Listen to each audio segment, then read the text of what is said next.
I'd been in the Army for approximately 5 years before we got deployed. And so I spent 3 years in Germany, and I spent about 1.5 years over at Fort Lewis. And once I was at Fort Lewis, I went through sergeant school, and we got our orders for Iraq. There was a lot of deployment stuff that I was dealing with when I got out in 2005. And I was kind of on the fence of getting in a lot of trouble.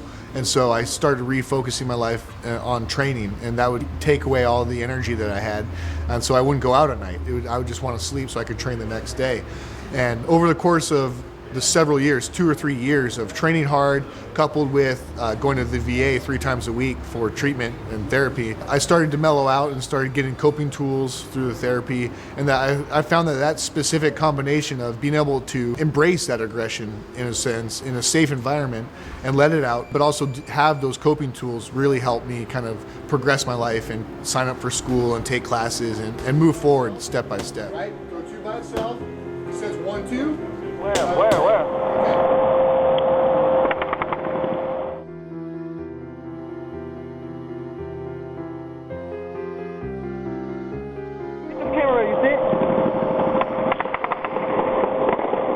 MMA is a big part of keeping me balanced, and these guys in the vet program, you know, the P.O.W. program is just great way to see guys that, you know, have been deployed and have that common ground. Doesn't matter where you're from, as long as you got guys you can relate to.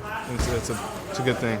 Pushes you to the limit of who you are, your very essence. You know, you get to a point where you can't fight anymore. You got to push past that. It changed everything about who I was. So when I come here, I gain friends. You know, these guys all kind of like me in the fact that they're all combat veterans. Everybody really cares about each other, and it's way more than just a workout program. I always say you'll never find camaraderie like you would in the service, you know, ever anywhere else. But this is like a little piece of that again. If you're the type of guy that wants to join the military and be in the infantry and go to war, then this is definitely for you. You spend so much energy, it feels good.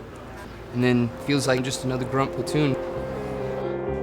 Exchanging, the best time to do it is when your opponent strikes back. When he strikes back, it's a frustrating process of assimilating back to civilian life. And so a lot of guys kind of get lost in the cracks. And that's what my group is trying to prevent.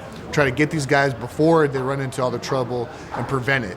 We all have a lot going on in our life, and because of the program, a lot of these guys are signing up for school, or they're going to trade schools, or they're getting jobs, and you know, they're signing up for therapy, and they're starting the process, you know, which takes several years, but at least they're starting. The fact that these guys are coming back and even trying after what we've gone through shows that it's a strong culture of people, and that we need to help embrace them, and that's what fuels me, is to watch them improve mentally, and both mentally and physically.